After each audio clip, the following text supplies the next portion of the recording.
You are listening to Claret and Blue, an Aston Villa podcast brought to you by Birmingham Live. Hello and welcome to a new episode of the Claret and Blue podcast. I'm James Rushton, joined by two people far more knowledgeable, attractive, more presentable, more passionate probably about Aston Villa than myself. It's of course John Townley and Ashley Priest of Birmingham Live. But you're feeling at peace then with how Villa are doing, Ashley? All good? Oh, well, I like what you did there, James. Yeah, it's better after a win after the weekend, isn't it? Going into a fresh new week now, and got some tough challenges coming up, haven't we? Chelsea at the Bridge on Wednesday, Old Trafford, Saturday early kick-off, and I think that's what we want now, doesn't it? Test ourselves against the big boys, and a good chance to progress in the cup and get some minutes in the legs of some squad players. So, yeah, still reveling in the moments. Were you both there at the weekend as well? Just crazy scenes again, wasn't it? Just exploding into life. There's something about an Everton late kick-off, isn't there? They can come back every week, John, can't they? If they want. How did you find it, mate? All good? Yeah, it was, as Ash says, it was almost like a replica of the first season back, wasn't it? Was it 0-0 when it last season? Obviously, with fans on the stadium. So then to put the performance that we did, fans rocking at Villa Park, 20-minute cameo from Bailey winning us the game. Yeah, great evening.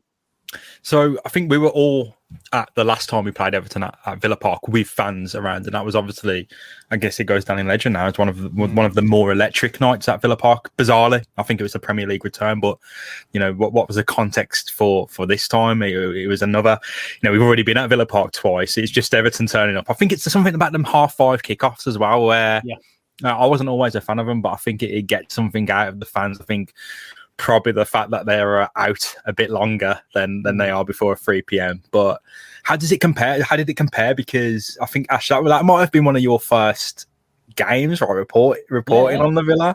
Because I look back on if I'd made anything of it, and I wasn't even, the path we've all been on since then. It wasn't in the Birmingham Mail or anything. It was, of course, on the old blog I used to write for, and yourself, John. So the journey that the club has been on.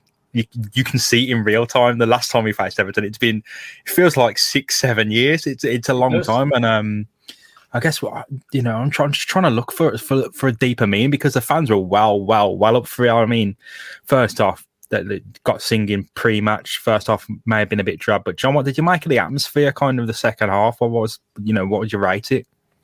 Yeah, it was brilliant atmosphere. I think you say under the lights, Villa Park. There's probably no place, like it. And I think that's exactly what the players look forward to as well. I remember when in the summer, when even last year as well, Ollie Watkins was always saying about the players that were already there.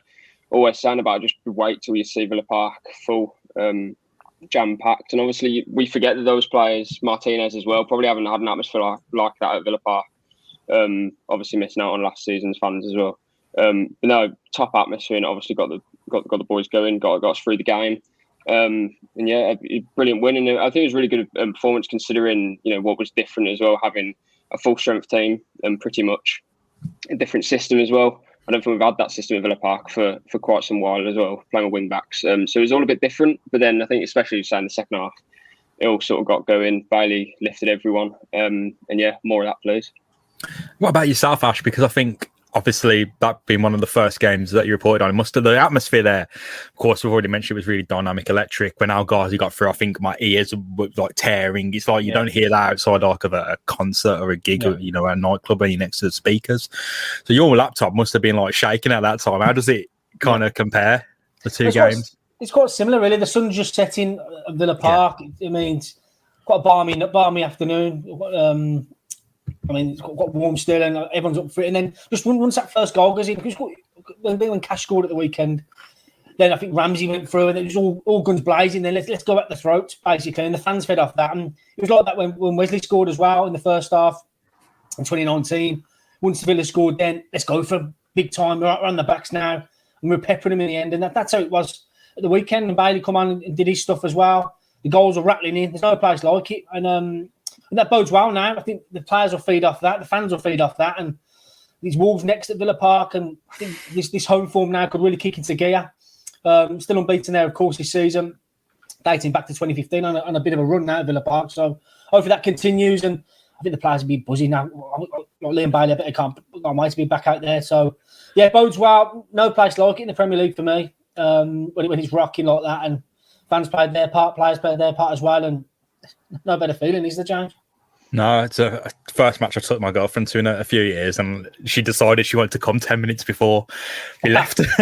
So onto the phone to the ticket office, pretending to be my dad, which I probably shouldn't say out loud, but I had to buy a ticket about 20 rows in front, and she was with my dad and my brothers, and I was just next to this guy called Kevin. It was brilliant. He was like picking up a, amazing. Yeah. But yeah, he said I can come every week, but fair play, Kev. I do want to sit with my family, but it goes to show you that you can land anywhere at Villa, and if the atmosphere is right and the football's there, and not a night game, but a 5:30 kickoff is something to look forward to. I'm not to labour the point too much, but ideally we don't finish 17th this season after that. But John, it feels like no chance of that, right? It feels like it was a pretty impressive performance as the match grew on. Settling into that new formation. Thoughts on the game in general, I think. Yeah, I think it was the performance that we needed after a bit of a stuttered start. But obviously, if you contextualise that with the injuries we've had, the COVID disruptions, obviously both Emmys going on international breaks as well. We've had a lot of off the field issues, disruptions. So I think we needed that performance against a good Everton team. Maybe not on the night because they had quite a few injuries. But that's a team that was unbeaten in the Premier League and quite hard to break down, obviously, being a Rafa Benitez team as well, especially in the first half. But no, I think it was the performance we needed, as I say, and I think the game's coming up as well. They look tough on paper, but I think, again, we almost need that sort of level of opponent. No disrespect to your Brentfords and your Newcastles and your Watfords, because obviously we didn't win all of those games anyway. But we need that level of opponent now to really get back into gear and really kickstart the season. But now the performance against Everton was exactly what we needed, and I think it was coming as well because we have real quality in that team. Emi Buendia, the player with the record club buys on the bench, and we didn't even see him. I don't think he would have been mentioned on any sort of column inches this weekend. So we got plenty to look forward to as well, which is obviously a massive positive as well. I think the column inch for Buendia is reserved to mention it. The record boy didn't play, and he was on the plane back. How do we get these guys in, Ash? It's a good part of the debate is I think the debate about Ings and Watkins is always, you're going to have to probe the pair of them in. But when you think of Bailey, Buendia, how is this working in your head? Because it doesn't work in my head. I don't think Smith went for it at the weekend, didn't he? I think he brought Target off and brought Bailey on. I thought, go on then, go on the left and just play high and we'll get a break. And I think he's going to go for it. I think he tried to do that in the promotion year, didn't he? Got his fingers burnt, as it were, and I think he's got the talent to do so now to fully go for it. I think he'll change systems as and when needed. But yeah, I mean, he could play Bailey on the left hand side and just go for it in that sense. When does he fit in? It's a puzzle these people have to solve, and the horses, of course, he's told me. So it's good options to have, James. I mean, I mentioned it the weekend. I said there's £90 million worth or so on the bench for Villa. Like John said, Burn didn't even get on, which shows you everything. I don't think Everton could name 9 subs, given their squad of late. So Villa got a healthy squad to choose from now, and options are there. And it's going to be healthy competition as well. Buendia will want to play every week, wouldn't he? And he'll be determined to do so when he gets onto the pitch to say, I want to start next week. And performance levels are going to go up, and that can only mean one thing, and Villa are going to go up. So, yeah, I'm not too concerned when it's going to go, when players going to go in, but it's a nice problem to have, isn't it? Yeah, brilliant problem to have. I think if you think about it, one of the conversations that ironically came up between myself and my new friend Kev was, look at the options you've got on the bench. It was, you brought up Neil Taylor a few times, which I thought was unfair. And Neil Taylor didn't ask to be, suddenly, Premier League starting sign quality. He did a job. But when you got, Ashley Young, of course, you had Leon Bailey, on the bench. You've got options there. Got plenty of options, going forward as well when players heal and the youngsters, Philogene Badace and Carney Chukwuemeka, when they're involved, when Aaron Ramsey's kicking on, whatever happens with Louis Barry at Ipswich, I know he's not being used if he comes back. There's going to be so many options for Villa, which is absolutely bizarre to have. And we've always had options, let's be honest. We've been able to fill a bench unlike Everton, but it's just the quality of options, I guess, John. Forced into an early change, actually, John McGinn, I think, concussion protocol. Bizarre when you're a fan because you just like, there's a 4th substitution. All of a sudden, you have to kind of, you have to make that leap. But, the concussion protocol was used. John McGinn goes off with the dizziness that he brought up, kind of Dean Smith brought up afterwards. How do you think that affected the game? Because I thought John McGinn started the game well. but Villa win without him, and Douglas Luiz is then the creator. What do you think of that midfield three? How it looks going forward? What do you think of the impact in the first half and the second half? Yeah, I think in general, playing that system of a wing-back system, we were all, well, not everyone, but a lot of fans are crying out for that number 6, that big dominating number 6. But I think Smith in the back of his head probably thought, well, do I need that if I'm going to play a midfield 3 in front of a back 3 or a back 5 at times? So I think when you can mix and match with Ramsey, McGinn, Nakamba coming off the bench, Douglas Luiz, Chukwuemeka coming into the fold as well. I probably missed out a few as well. So you got different options there, and you're not so reliant on players being fixed to those roles, because Douglas Luiz can cross over with McGinn. McGinn's obviously quite unique in how he plays, but all these players have got similar attributes, and I think that works quite well. It blends pretty well for a midfield 3 because they can all push on. They can all do a bit of the dirty defensive work as well. So when McGinn came off, I think that obviously limited us to some extent, because McGinn I think he started the season really well. He's obviously said himself he's much leaner, much more physically capable of grafting around the pitch now than what he was perhaps after he picked up that injury against Southampton back in 2019 now. I think we got plenty of options to mix and match, and I don't think the midfield is necessarily the problem that a lot of supporters thought it might have been when the season got going. But I think in general, just having that capability to play different systems. And I think Smith, if the one thing that we all knew him by as a coach before Villa was that he always played a 4-3-3 with Brentford, with a little, diminutive number 6 like a Ryan Woods or something, and that was almost Douglas Luiz for a large part of last season and the season before. But now we've seen a wing-back system, and it's all more expansive, different options. So I'm no surprise with Aaron Danks coming in as well that we're trying different things and playing 2 up front now. So the club's taking it in a different way, and I'm sure a lot of that's down to Dean Smith as well, of course. But no, I think that's a really good sign that when McGinn does come off, you still win the game 3-0, and we're still full throttle, because obviously John McGinn's the player there that you look towards to kind of get you going, taking the ball from defence to attack, and so obviously the crowd helped us as well, but I think the system certainly helped. So I think I really want to bring up Jacob Ramsey. Ashley, it's always like Roch now on this podcast, because he starts and he's like, oh, why is he in front of Chukwuemeka, etc., etc. Fans kind of want to, some fans want to see that change. Like, Chukwuemeka's a star boy, he's a legend of the future. But Jacob Ramsey is coming kind of quietly, I guess, to start the season. Big boy performance against Chelsea, but this one, I think it was more. It wasn't the highlight. It wasn't the highlight reel. It wasn't kind of taking the headlines, but it was a really, really steady and strong performance from him. What did you make of our mate? Yeah, I mean, he just glides on the ball, and he's really nice on the eye in central midfield, and he knows he can do it at this level now. Charles' performance was a real coming of age one, and against Everton at the weekend, again, it was another 8 out of 10 display, and in front of a baying Villa Park, who whenever he answered blood off, he gave it them back, and he was everywhere, looking not to score. I'd been chuffed with him if he scored, but he's had a fine start to the season. A Premier League performer now in his own right, and his value is rocketing by the week. I mean, what's he worth now? 20 million? He's a 20-year-old kid here who's got a handful of Premier League starts under his belt, and he's an England under-21 international as well. So bodes well. He'll keep working hard at the body more, and I think Smith deserves put credit in the ways he managed him. He rejected countless loan offers last summer, kept him around the group, and that's brought him on another level now. So, yeah, fantastic to have him in Villa's Arsenal, a player who can do it at the level now. So, yeah, really pleased. Another note as well I wanted to make as well about the set pieces as well. I thought they were very good at the weekend.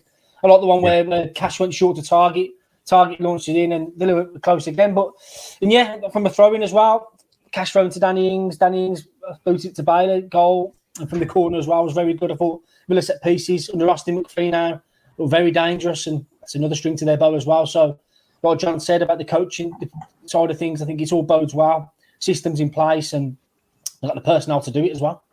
Yeah, I'll come back to you, Ash, on the set pieces, and I'm going to bring up a number, and I know Pat is kind of producing this episode in the background. Stats Pat, he's going to be banging his keyboard. I can hear it from here. I was going to say, taking his job. In terms of shot creating actions, Konza is at 0.8 per 90, so per game, from 0.14 last season, and Mings at 1.25 per 90, which is up from 0.39 last season. So the sample size, look, it's tiny. It's like 4 or 5 games. But there are only 2 in terms of the overall figure. Konza's gonna eclipse his tally from last season in terms of these shot creating actions. He made 4. Mings made 14, so obviously he's always had that impact. But it's how that impact is progressing. They are making a lot of impact early on in the expected goals. Mings and Cons, it's early doors, and Villa haven't created a great deal, but they're right up there in the early stage of the season. It just goes to show you what these set pieces are doing, and I want to see if there's any insight you could kind of give us from your side, because Austin McPhee it looked like he was having some right words throughout the entire game. So, they are concentrating on something, when we're always going to dig out Danny Murphy on this about why the Villa need a set piece coach, but they're using 2 massive physical assets in the way Konza and Mings and the substitute and the rotation defenders in your Axel Twanzebe, your Courtney Horse, how they can win a ball and knock it down, and it's working. That's what is going on there. He needs to give some credit to the Claret Towel as well. Matty Cash uses as well. Yeah. It's a whole squad thing, though, isn't it? It's like you got Matty Target, Ashley Young, Ashley Young, fair play, trying to launch it in. I think really interesting dimensions of Villa this season. I think they're trying to hit first contact at the back post, and he heads it across.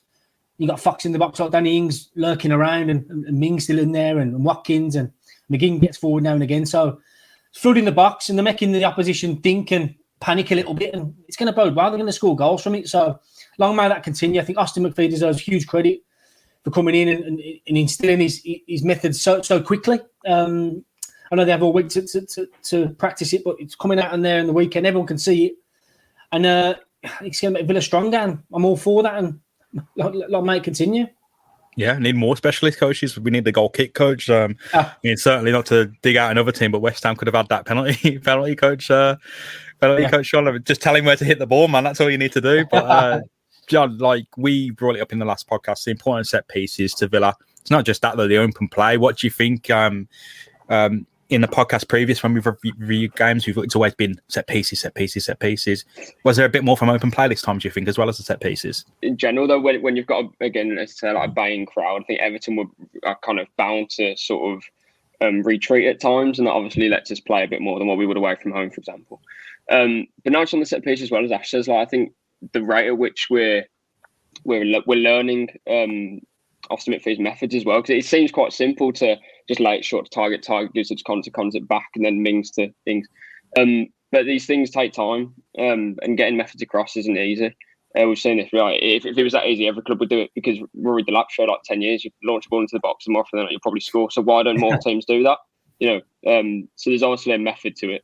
I watched Cheltenham Town almost every game last season, and they basically got promoted. No disrespect to Cheltenham, but they used a long throw almost every single opportunity and scored almost every single game from a long throw. And I thought clubs need to use this. And if you've got someone like Mike Cash who can hurl the ball into the box, I'm sure there's plenty of other players who can do it. So I'm not sure why it's only Villa that really make use of a long throw at least.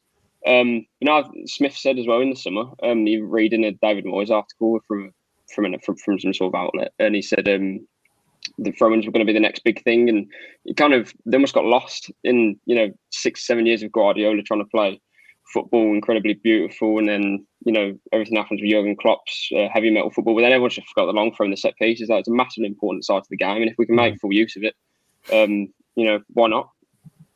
Absolutely, I think you completely agree, and kind of brings me to a point, and this is a point that it's very relevant to Aston Villa, but AFC Wimbledon, like you said, with the lower leagues, there's a lot of kind of ingenuity that has to happen there, where the finances are tight. So you see your long throws, you see your set pieces. AFC Wimbledon have a substitutes coach, and they don't call them substitutes anymore. They call them finishers, because they come in and finish the game. There's no better finisher, Aston Villa, in terms of coming in and finish a game, like Leon Baylor. 20 minutes, mate. He came, he saw, he conquered. He's off now, Real Madrid, 60 million. That's his last game. Yeah. I've had a good feeling about him. Obviously, after 10 minutes at Watford, that cross from McGinn, he showed enough then. I had a great view at Stamford Bridge last week, so close to the pitch level, and just his feet in close control. I thought Villa on something there, and he backed it up this week as well. I just knew he was going to score. Once he headed it, once that header, like Michael Owen-esque, nodded it down, he unleashed hellfire. That's bang, and I knew before that. I thought, here we go, and then the place erupted. He's got a devastating left foot, as we all know, and he hit it too hard, But yeah, serious play in our hands now. I think Villa can kick into gear now. Smith's got his squad. together, and Bailey's going to be the star. I fully believe that. I mean, I mentioned it in my piece already. He's at 85 minutes of Villa action, two assists and a goal already. He's outperforming that kid who we sold for 100 million at the moment as well. So, yeah, bodes really well. He's only 24 as well, James. Dean Smith was asked about his age and his development as well. He's excited to take him to the new level as well. He's been around the block, Champions League football, Europa League. He's played in different countries. He's acclimatised, and the Premier League's got a new star here, and Villa are going to be the big beneficiaries of that. I can't wait to see him in action this season, and hopefully he's okay for Man U at the weekend. I can't see him being risked at Chelsea. But yeah, finally got the player on our hands to work in, week out, and hopefully he stays injury-free. It's ironic about that injury, though, isn't it? Because it happened during a shot. And I mean, it's a tight quad, obviously, from a shot. We all played a bit of football here. We all know about the tight quads when you're taking a goal kick like me. You can't play anymore. But yeah, I wonder you would never wish injury on a player like Leon Bailey. But what's going to have to, when he tears it for a shot and he takes the whole end out, we're going to have to put Perspex barrier up or something. What was your reaction like coming off, though, Ash? Because it seemed like a really bad thing, but it doesn't seem like a problem. It's like, 20 minutes in out, I was a bit sore, game done. Yeah. That's not clever, really. Don't want to risk it anymore. I said, I've done my bit, the game's done. I want to get myself ready for Man U, hopefully. And he said that afterwards, hopefully it's not too serious and it's a precaution. But yeah, I think Bailey had pace, genuine pace now. I mean, I've seen some articles, his speed levels and all sorts. He's he's up there with the Premier League's best now in terms of speedsters. So I think Villa have needed pace, haven't they? I think Al Ghazi and others, Bertrand Traore, have got that genuine pace. So I think he adds that dimension. And Smith mentioned this countless times. Defenders hate pace. And he's just going to run defenders ragged this season. And with the whole team behind him, Villa Park rocking behind him, willing his every move, I think he's going to be a star, mate. Yeah, can't wait to see more of him. We've literally not seen him, but I think we was always going to be, I guess, as a Villa fan, worried about the big sale that happened and the big playmaker going off to Man City and doing the job there and scoring in the Champions League, and we've been all jealous and whatnot. But Leon Bailey, John, I feel like, dare I say, don't think we're missing a trick. I think we look okay. We are not the same team. We're probably not as good, but we're good enough, I feel, with Leon Bailey. Yeah, I think I don't understand how he's stayed in the Bundesliga for that long, considering the guy's no secret. We haven't picked him up from Genk or Gent. He's come from Bayer Leverkusen playing the Champions League, ripping it up in the Bundesliga for 3 or 4 years now. And I was stunned to see 30 million on the table, done deal. It was almost too easy. Everton have obviously been linked with him for a couple of seasons now as well. But as Ash says, like, it's pace, but it's pace with purpose. Like, from where he picked the ball up with his head against them for that goal, that he made it look so easy. He takes it on his head, a couple of yards. He was only jogging, really. And then he steadies himself, hesitates, clean, middle of the bat, bang, Begovic, no chance. So he makes it look very simple. And I think obviously there's more to come. We've only seen him for an hour. But he's one of those players. Ash is like, he's going to scare so many defenders this season. Obviously, in the last couple of years, you have a player like Grealish who can take the ball and attracts players, which frees up space for strikers and midfielders. But Bailey does that in a different way. He's always going to be occupied by defenders. You see it with like Ismaili Sarr for Watford. He's their biggest threat. He's out on the wing, but all the players are attracted to him, worried about him. They forget about the other players that come inside. So you look at how we're going to set up with Watkins and Ings. You got John McGinn behind. And obviously Emi Buendia, club record signing. So you've really got a really good spread of quality there. As you say, it's pace, but it's serious pace that can really hurt a team. It's not just pace for the sake of it. So we got relatively quick players, but no player that can really carry the ball like what Bailey can do, and obviously have a really good end product as well. What a pass from Danny Ings as well. I think. Oh yeah. Podcast prior to this, actually said no impact. Like, wow, it was almost the off the ball stuff, like the pressing, the just being the physical presence to make Chelsea think twice. Yeah. Here you had a bit more. What was the difference between Chelsea Ings and Everton Ings? Yeah, I mean, I think he was frustrated at the weekend as well against Everton. He was quite quiet up until the hour, but his graph was unreal, wasn't he? Dropping in that 10 pockets. He stopped Allen from playing, so he sacrificed himself for the team. So he allowed McGinn and Ramsey to have a bit of a free role in midfield, or Douglas looks after the other one. So very selfless from Ings at the weekend. He was tracking back onto the left back and right back slots and winning balls in front of the touchline. The Trinity Road stand, we're loving it. And he put a real team shift, and I think that's the consensus now amongst this group. It's a team now. We've seen that in the scenes afterwards as well in the dressing room. I think Martin's posted a photo as well. Really closely grouped together. I think Dingsby's building a culture. Culture takes a long time to build, and obviously Villa have the main man, the one-man tag, slapped across him over the last couple of seasons. But that's gone now. And there's a real team ethic in there, and I'm right behind that, you know. And Danny Ings is a key member of that team, and he's a decent start. 5 games, 2 goals, a couple of assists as well. His numbers are there. And I mentioned this in the piece of the week. I think Watkins and Ings will get their reward sooner rather than later.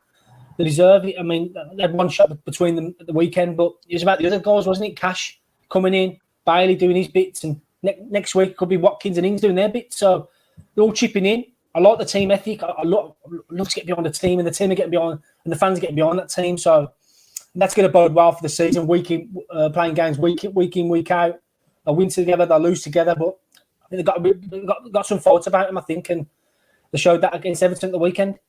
I think who exemplifies that fight more? I'm trying to think. Danny Ings had a good tackle, didn't he, on that touchline? Yeah. Don't expect that from. I mean, Danny Ings is Danny Ings. He does a lot, but you wouldn't put that on Ollie Watkins. Is Ollie Watkins doing that? I bet he would if you give him the chance. But 100%. It was it gets people to their feet, doesn't it? Man to speak about for both of you, Tyrone Mings. I think a lot of criticism came in. I think I saw.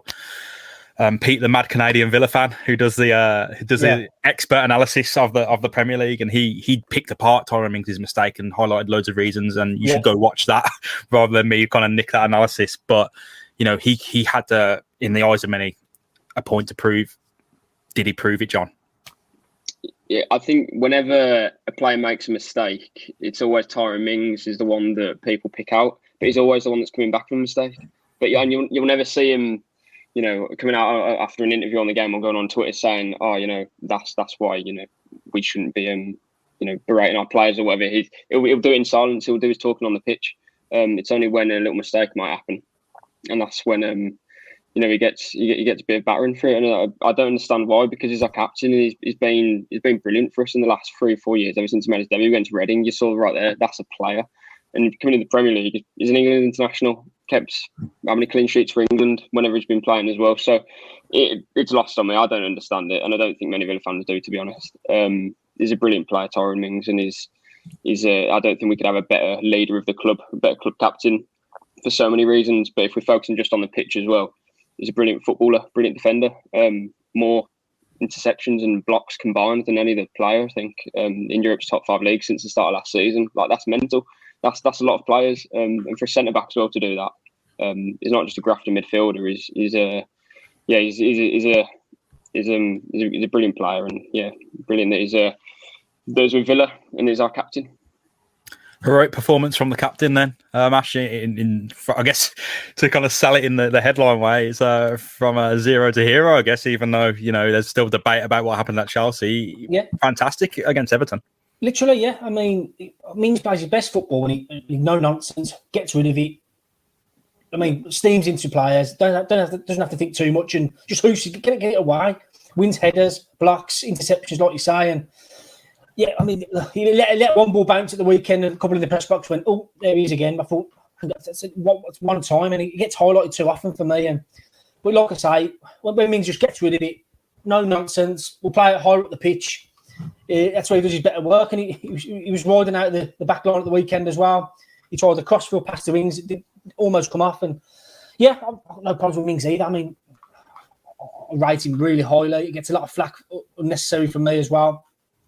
But like I say, I think he plays his better football when he doesn't have to think too much and just no nonsense, gets rid of it, and gets Villa up the pitch, and that's the way to go. I think Constant plays the same as well. Takes no risks. And I was pleased with the defence at the weekend. I thought they managed it quite well against Townsend, Gray and Rondon. So, long may that continue as well. It's kind of wild to think, of course, obviously, with the absence of Jack Grealish and how much of the game went through him, how much of the game seems to go through Konza and Mings and, Tuanzebe as well as that back three. Yeah. You talk about taking the handbrake off, Ash. Is that Mings and Konza's job? Are they in the driving seat in regards to everything Villa do? Because it seems that way against Everton. It's like they are the new midfield, almost. That back three is They're the guys that are going to win the game or lose the game, essentially. What do you think of? I know, like Dean Smith said, is the impetus was on them to step up, and Konza and Mings were named, I think, to step up and start those attacks more often. Was that the kind of galvanising change? That's what he told him at half time. He wants them to step out more. He calls them the outside centre backs, which is quite a nice name for them. Obviously meant Konza and Mings step out from the back, get Villa higher, and that's where Villa's first goal come from. If you look at Konza, he played the ball down to Ings, and then Douglas Luiz plays it to Cash, and Villa are in. So if you squeeze higher up and get bodies further forward, it causes the opposition to think. So Villa can get done from now and again on counter attacks if the ball is misplaced. Villa high, they'll get done on the break, but I think the handbrake is off. I think Villa are going to be brave this season. They're going to look to outscore teams, and I think that's the way they'll go. They've got quality to do that now. They've got quality to, if they are goal down, what we've seen at Stamford Bridge, they'll come again and look to equalise and take the game to the opposition. So, I think that'll be the mantra Villa will go for this season. They want to attack. They've got attacking options. And, Watkins and Ings, 2 marksmen there, and bags of goals in them. So, why not? Yeah, it seems like Mings and Konza especially are having a lot of fun with their role. And maybe that contributes to some of the stuff like you saw against Chelsea with Mings. But they seem to, the fact that it's so involved in the attacking set, they are the front and centre of those attacking set pieces. Yeah. So, as a defender, when, how you see how the roles progress, from years and years ago when you were just lumping people, then lumping the ball up, to being essentially the playmaker, the captain, the distributor, the last line of defence. I think it probably goes unnoticed how much, not just rest on Mings, but Konza, Tuanzebe, how much of that back 3, back 4, back 5, whatever it turns into be, how much rests on them. Matt Target can be an unsung hero, player of the season last year. But Matty Cash was the main man, John. What a way to score your first Villa goal, eh? He scored some belters. I've covered Nottingham Forest. I think I covered them when they played back east, and he scored, right back scoring that goal. Yeah. I know his history is all across, he's been winger, striker, midfielder, and now he's fullback. But he's a guy who can seemingly do it all, and lapses there like every Villa player. In 2021, every Villa player has their lapses, but what a way. To score, unlock the game, do it, and he's done it. Yeah. I just love the celebration as well. Like, he ran the length of the pitch to celebrate with his family. He's a knee slide. I went on for like 2 minutes. He's brilliant. He's a brilliant goal as well. I think the wing back system suits Matty Cash just as it does Mings and Konza. But I think him especially, because James has played. He's covered probably most of the pitch actually in the last 10 years of his development career. Up until now, a wing back's probably his best position because he's all energy. I think when we signed him, we all expected him to be that guy that doesn't stop running, and that's exactly what he can be in a wing back role. And he has that defensive security going the other way as well because we've got Ezri Konsa behind him.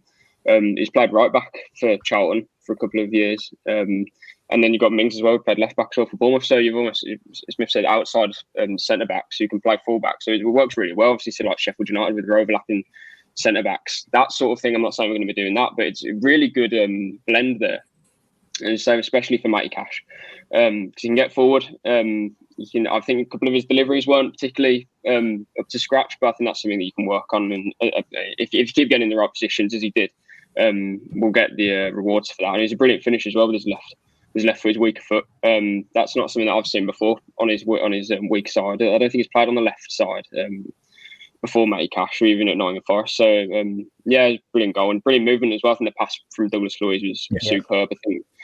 I don't think it's one of those passes where you wouldn't even have seen it if you didn't play it, if that makes sense. You wouldn't have heard the Villa Park crowd give a moan because no one saw it apart from Douglas Luiz. And it's one touch left foot and then Matty Cash is away and brilliant finish. Yeah, I think a lot of hard work was done in that last. It was a kind of beautiful move all around, but Douglas Luiz, 5 chances he made. So that was, in terms of your teams outside your big 6, your top 6, that leads the pack, and there's some big names in there, of course. Most of them, a few of them fairly playing against us and making fewer chances. So more advanced role for Douglas Luiz, Ash, and Marvelous Nakamba back to kind of fine form as well. So kind of going back to the midfield conversation, Douglas Luiz, is that more, do you see him more kind of stepping up now, or is it Nakamba's defensive midfielder, or is Douglas Luiz going to come back to defensive midfielder? Because I felt like he wasn't really, really exciting, but he did a really good job of it, Douglas Luiz. I thought not naturally, when you think of a player stepping from a 6 to 8 to 10, you think, oh, they're gonna, essentially be like, Totti for a Lionel Messi, or Michi for, they're going to take the whole handbrake is off there, they're going to ball out. It's not always the case. Sensible from Ramsey, sensible from Luiz, sensible from Nakamba, not without flair. Ramsey almost scored for example, and Douglas Luiz, that one touch, it's just like, it was almost like a metal bar that bounced the ball off. It was just really delicate, gentle, kind of pushed him in, but really kind of intriguing about those midfield options again. So what does it look like? Kind of not Chelsea, because it's a League Cup match of rotation. More so Manchester United. How does that work for you? McGinn come back in, Luiz come back at the back, Ramsey stay as the kind of attacking one. What's the balance in your head? Yeah, it's weird, isn't it? How about mention for Nakamba's little pass? I think his left foot still pinging for it to target. It was unreal, wasn't it? Yeah, incredible that one. That one sticks out. But just talking about Douglas Luiz there, I really liked his work this season. I mean, he's such a good ball player. He has got that Samba style. I mean, he keeps the ball lovely, knows how to caress it, knows the way to pass, and I prefer him a bit further forward. But he can do both, can't he, James? I mean, he played that six for a long old time for Villa now. He's done a job there.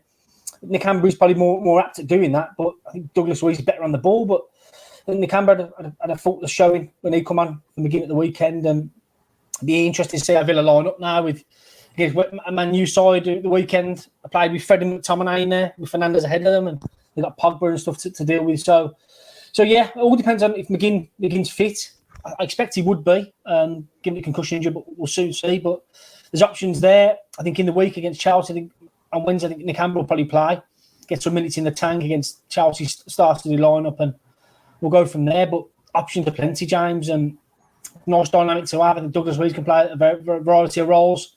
I think McGinn's coming to his own this season. Why? Because he's playing further upfield. That for me, if you're given license to squeeze and press from the front, but before I think he's had the shackles around his ankles. You know what I mean? Playing that defensive two, in that 4-2-3-1 shape that they played. So the system's benefiting McGinn, like John said, benefiting Cash and others. So yeah, it'd be interesting to see what happens at the weekend, how they fit in the dynamic against Man U. So yeah, intriguing to see, and see how we'll line up on Wednesday. With all of this talk and excitement about Douglas Luiz doing Douglas Luiz things, we haven't even spoken about the second goal, which was probably one of the better goals you'll see at Villa Park, bar the little caveat that it was an own goal, because the vast majority of people, myself included, assumed that Leon Bailey had sent a corner kick straight in, which had been, that was honestly deflation, finding out that it came off Dinier's head, so barely. I mean, if it hits his like quiff and goes in, is that really, an own? I don't know. I don't make the rules, but I feel like you should give that one to Leon Bailey straight in. And it was deflation finding out that it was an own goal. So yeah, if there's only one kind of smudge on the result, it's the fact that we don't even get to call that the great goal it was. It was an own goal. But what was your kind of thoughts on that John and Ash? I want to go to John first, because I think that's the first time I've seen that, and I know it's not directly from the corner, but it's someone I've always wanted to see at Villa Park. Yeah, I'm surprised it didn't actually get awarded to Bailey, because I think it was going in. I'll have to see the replays a couple of more times, but I guess an own goal is probably safe enough. No, I think Begovic probably just got caught out by the flight of the ball in some ways. And obviously Digne as well probably thought it was a couple of inches taller to clear the ball away. But it's a wicked delivery, and I think we kept going for that near post, didn't we? Clearly, again, McPhee's isolated that as a weak point for Everton. Perhaps thinking that Pickford was going to be in goal.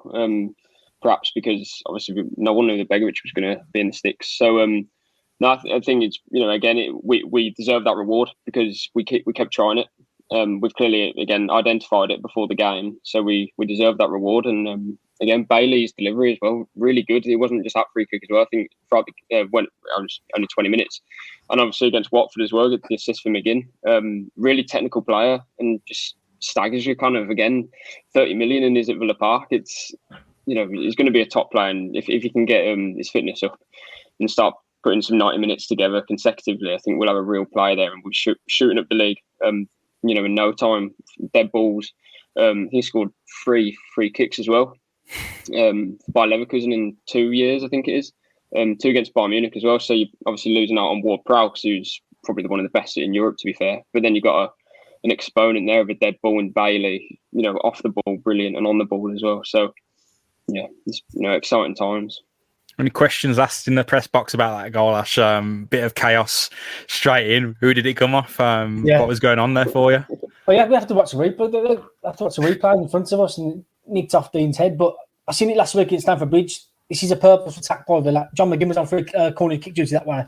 He just piles it in on the keeper. Basically, I think he's basically told to shoot it as hard as you can at the keeper, the corner. Yeah. Make him work for it. So if he spills it, Villa are going to pounce. So I think that's McPhee. McPhee ball again. He wants the corners in to test the keeper at pace. And look what can happen. A little glance, a little nick. It goes in.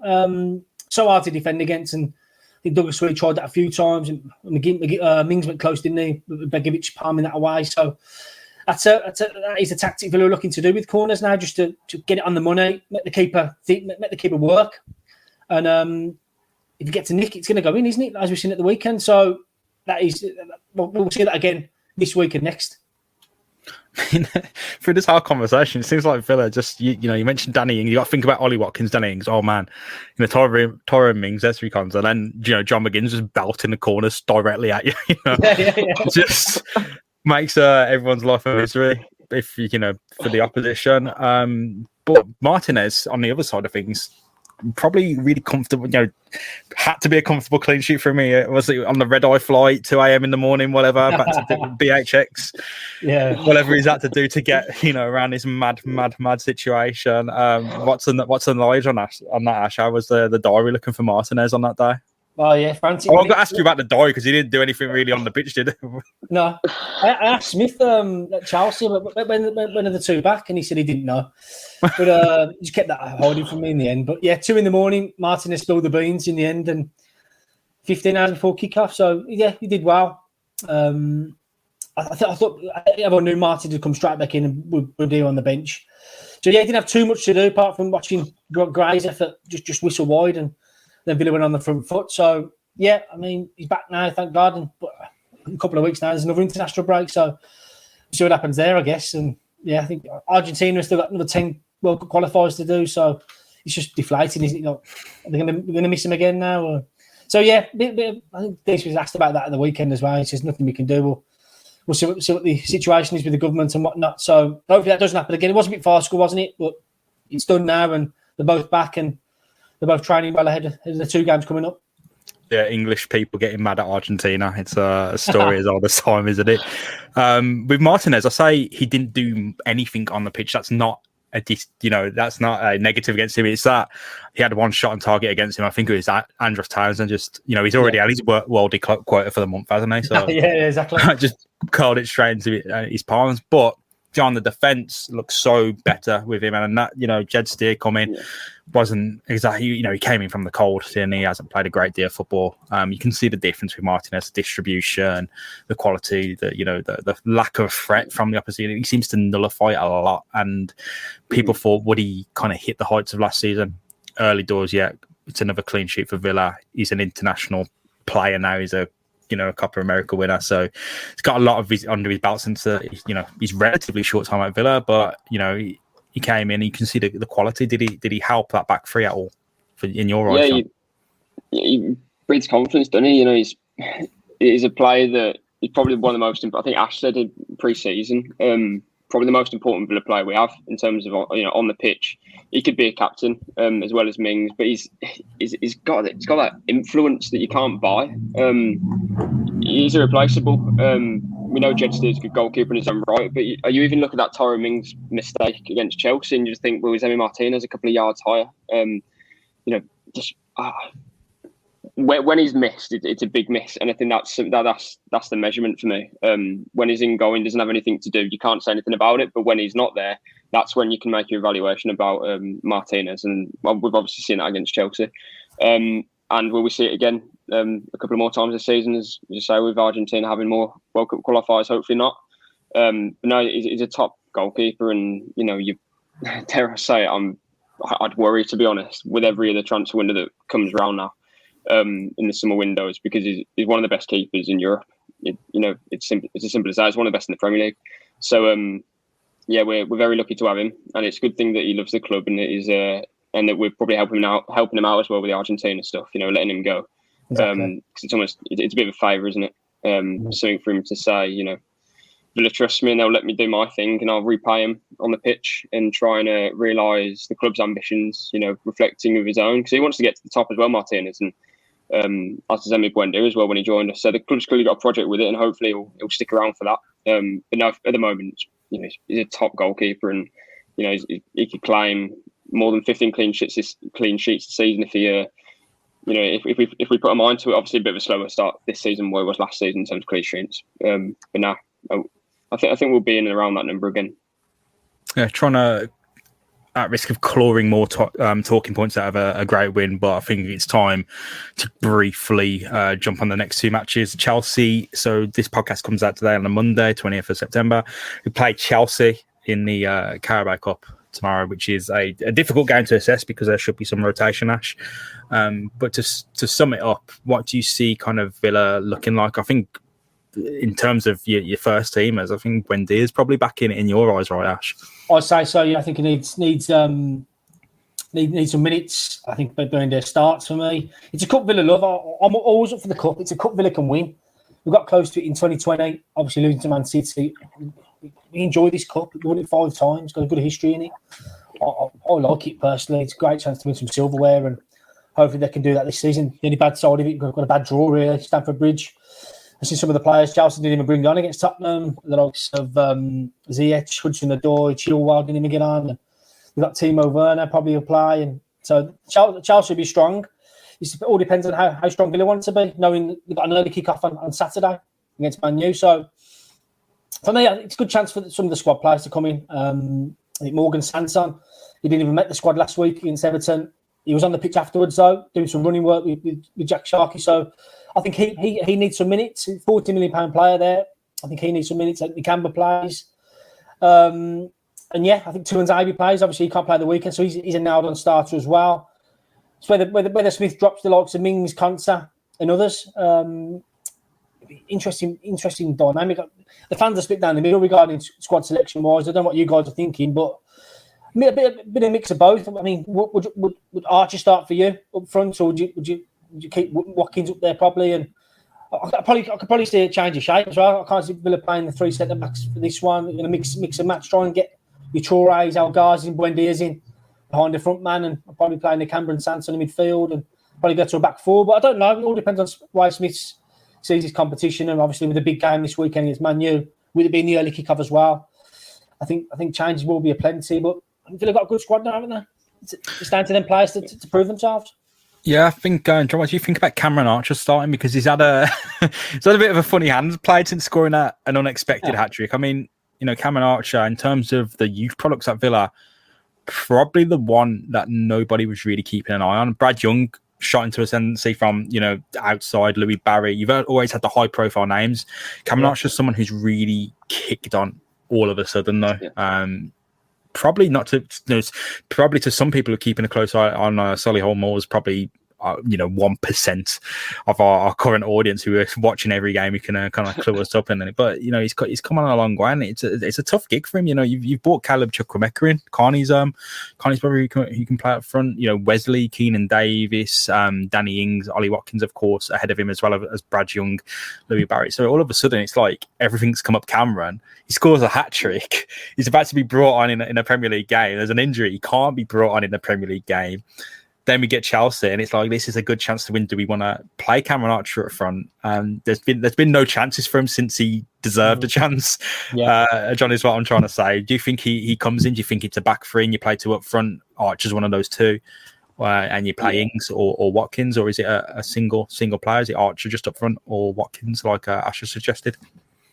I'd be playing Archer if it's a 2 up front for sure, because I don't think you can play Ollie Watkins and Danny Ings together, just because of match minutes. And Ollie Watkins only come back from injury a couple of weeks ago, and obviously Danny Ings' history with injuries isn't brilliant. And I don't think it's needed again. Cameron Archer, he deserves that chance. If we're playing 1 up front, which I think we will, probably a 4-3-3, revert back to what we were doing last season. El Ghazi, Troyer on the wings, and then 1 through the middle, probably either Watkins or Danny Ings. And then Archer will get his minutes, but I'm sure he's probably maybe slightly disappointed with getting Chelsea. Sounds a bit silly, but if that's another team, any of the Premier League team really, I think he probably will be starting Cameron Archer, because we're not. I think you should say there, James, we're not particularly well stocked with centre forwards. You know, Keenan Davis was going to go on loan, and now has an injury, and then you've only got your Watkins and your Danny Ings. So if one of those two gets injured, you know, there's a big possibility that Cameron Archer gets much more minutes than what he would have expected at. It's bizarre for him because he was going to go out on loan like King Davis, and he's had it kind of capped. So it's like you've made the best worst case scenario. You're not going to get your senior football minutes as much as you probably thought you would. Probably starting, I guess, for League One, if not championship team. So, there's no better way to start your career like Chukwuemeka and Philogene Biday to getting senior starts. Big on Cameron Archer, Ash. How have you seen his development?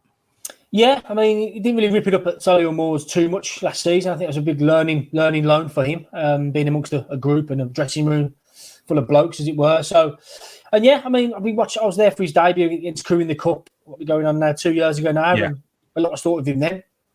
I think his deal's out this summer coming now. So I don't think he wasn't tied down to a long-term deal. So they were unsure on him, given he's much older. I'm saying much older, a couple of years older than Barry and Young and others. So I think he's took his chance in the Cup, and he looks a real finisher. I've seen him warming up now. He looks a good size now. He's matured. Got a good pace about him. I think the young lads called him a little Tevez on his playing style. But, good finisher. D. Smith likes him because he wouldn't have picked him 2 years ago at Crewe. So he's been well liked in that sense. So he deserves a chance for me. I think he'll probably get half an hour at the weekend in the week and can show his stuff there. But I think that hat-trick against Barrow, I think he's made suitors stand up. I think Villa turned away countless offers for him on deadline day. So I think highly of him. And it's up to him now to take his chance. I mean, from what I've been told, he's been impressing in training. He scored a hat-trick in behind closed doors games as well. So, yeah, real finish, good finisher, as we said at Barrow. Real fox in the box finisher. Got good pace about him.